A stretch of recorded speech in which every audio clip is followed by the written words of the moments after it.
The warm aroma of freshly cooked jollof rice filled the room. A pot of stew simmered softly on the stove, and the kitchen looked perfectly neat. Too neat, as though someone had taken care not to leave any trace. But Madame Maca's attention wasn't on the spotless counters. Her heart stopped at what stood before her eyes. By the counter, her son's wife, Adana, held a small bottle. Her hands trembled slightly as she tilted it over the steaming plate of jollof rice and chicken she had prepared for Jonathan. A clear liquid trickled down, seeping into the food. For a moment, Madame Maca froze in disbelief. Her legs stiffened, her breath caught, and her mind screamed, "This can't be real." But it was. Adana tucked the bottle into a black handbag on the counter, then calmly set the plate aside as though nothing unusual had happened. She wiped her hands on her wrapper and exhaled, her face stern and resolved. That was when Madame Maca could no longer contain herself. "What did you just do?" she demanded, her voice shaking with fury. Adana gasped, startled like a child caught in the act. She fumbled with the tray in her hands.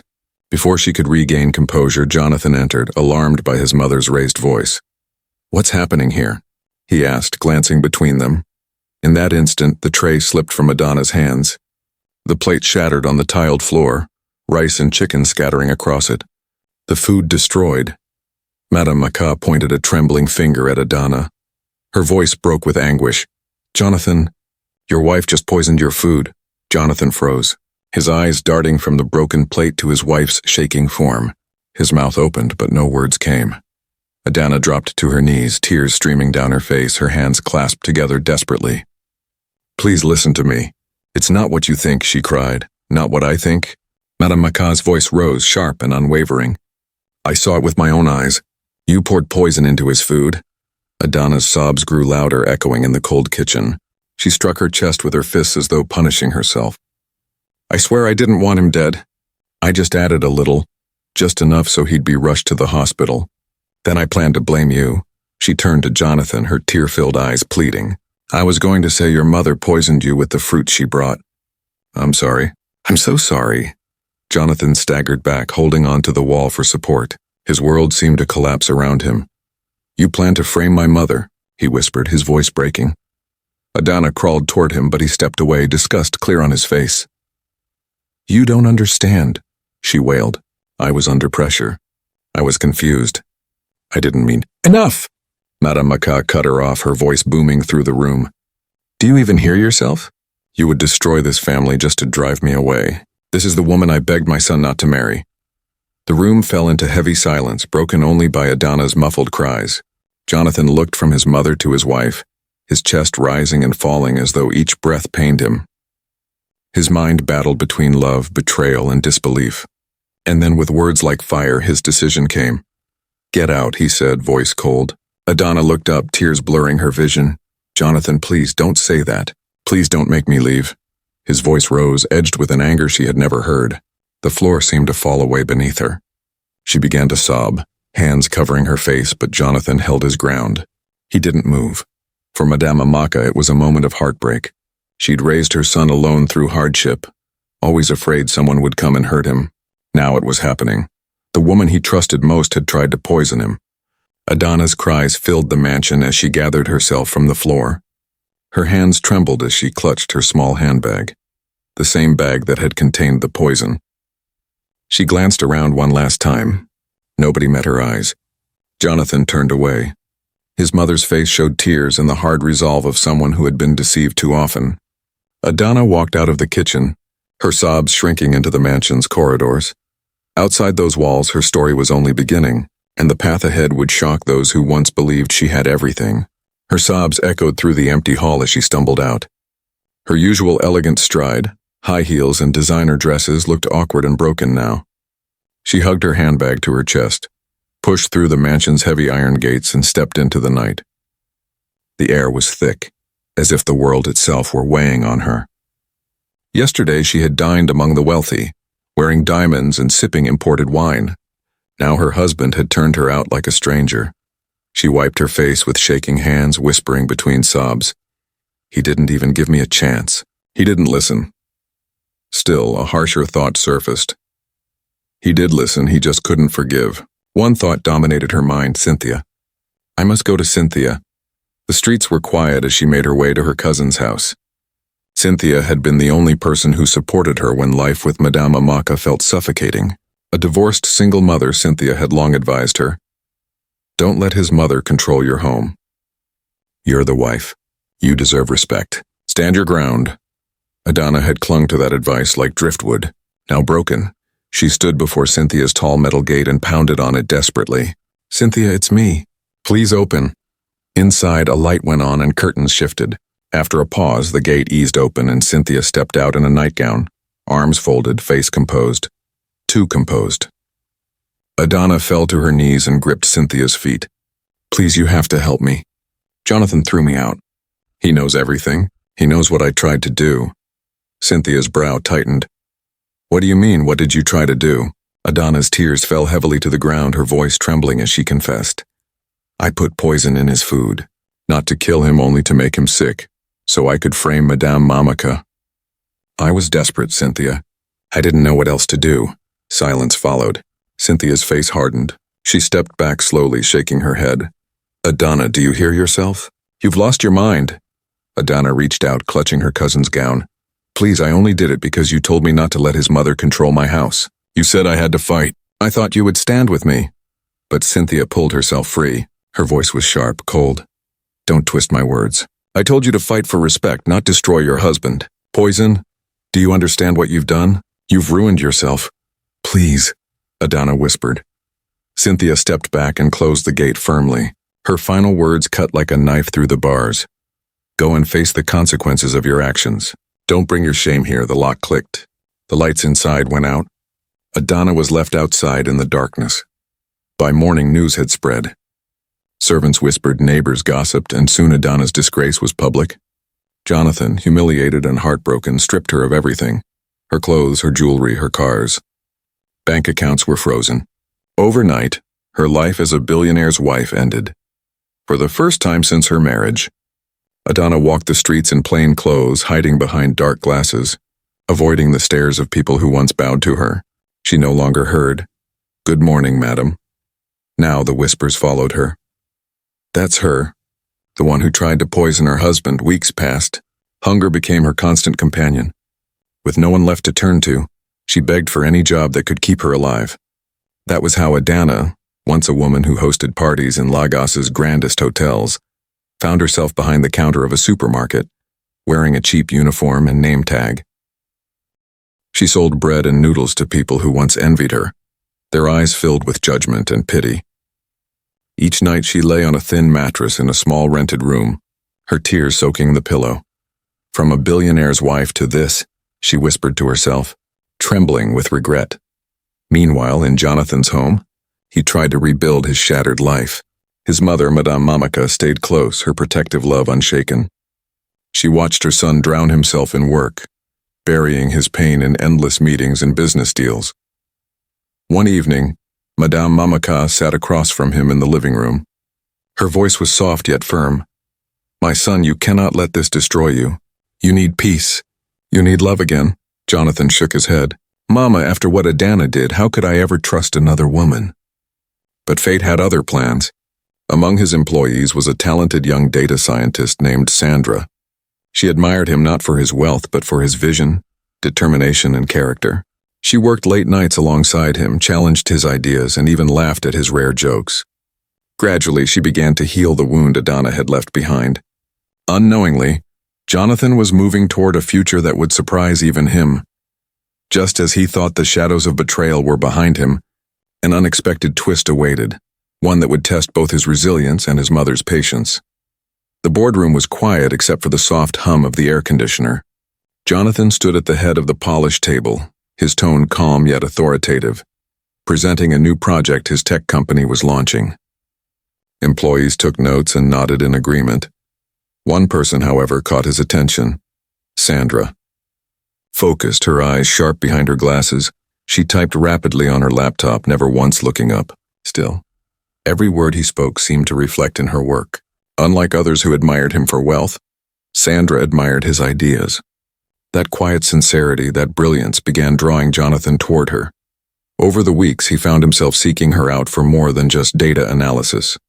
They brainstormed late into the night, sometimes sharing soya on the office balcony while watching Lagos traffic crawl below. One evening after a long day, Sandra laughed at a joke he made. Jonathan paused, realizing it had been ages since he'd heard laughter in his home. "You're different," he said. Sandra tilted her head. "Different? How?" "You don't look at me and see money. You just see a man trying to build something." Her smile softened. "Because that's who you are. And honestly, that's enough." Her words sank deep into his heart. For the first time since Adana's betrayal, Jonathan felt something stirring. Something warm, something powerful. Hope. Months later, whispers began. Employees exchanged knowing smiles. Family members asked questions. Madamaka, ever protective, watched carefully. She had feared another woman might hurt her son, but Sandra's kindness soon won her over. She saw how Sandra cared for Jonathan, not as a billionaire, but as a man. When Jonathan proposed, it was simple. No grand hall, no diamonds, just him, Sandra, and a quiet dinner. With hands slightly trembling, he slid a ring across the table. "Sandra," he whispered, "will you walk with me through life, through the good times and the storms?" Tears filled Sandra's eyes. She nodded, too choked to speak, and wrapped him in an embrace. The wedding followed shortly after, a joyful ceremony surrounded by family, friends, and blessings. Madame Maraca stood tall in her lace gown, tears glistening as she watched her son finally find peace. Adana's shadow no longer haunted the house, or so they thought. A year later, Sandra gave birth to twin girls, Juliet and Juliana. Their cries filled the mansion with life, their tiny hands grasping everyone who held them. Jonathan, holding both babies, felt a joy he had never known. He kissed their foreheads, whispering promises of protection and love. Madame Maraca sang softly as she cradled her granddaughters, her heart swelling with pride.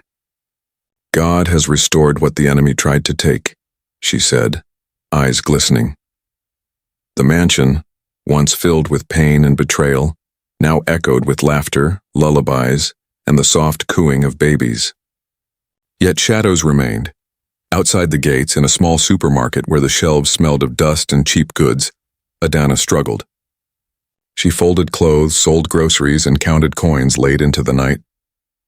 Each time she saw customers leaving with more than she could afford, she remembered her former life.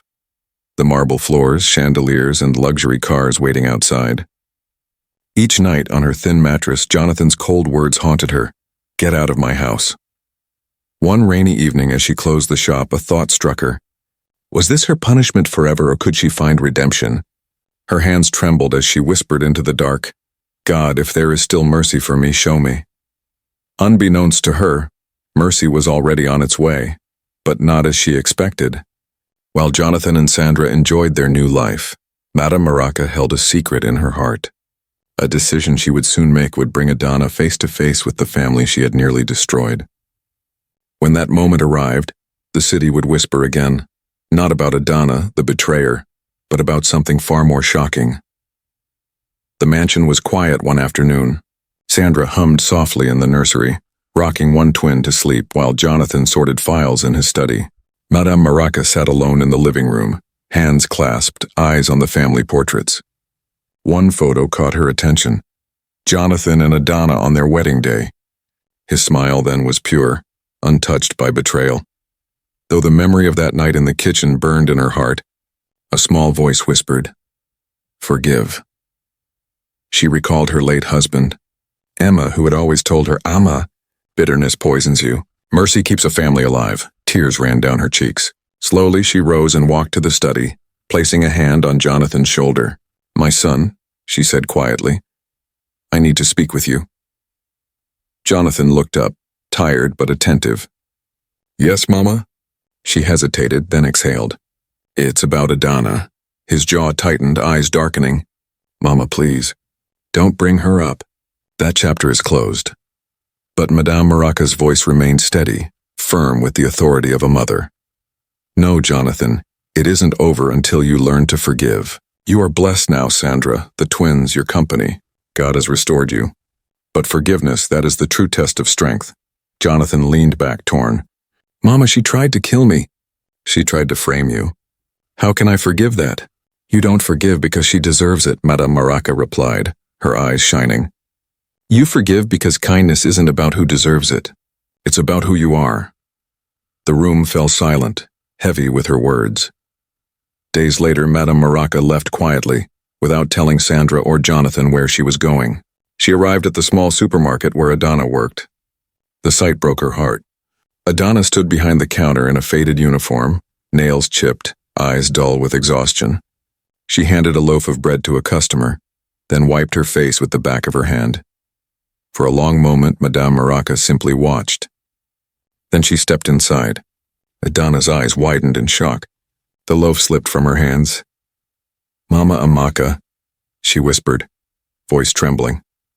The older woman walked closer, gaze piercing but not harsh. Adana fell to her knees. Tears streamed down her face.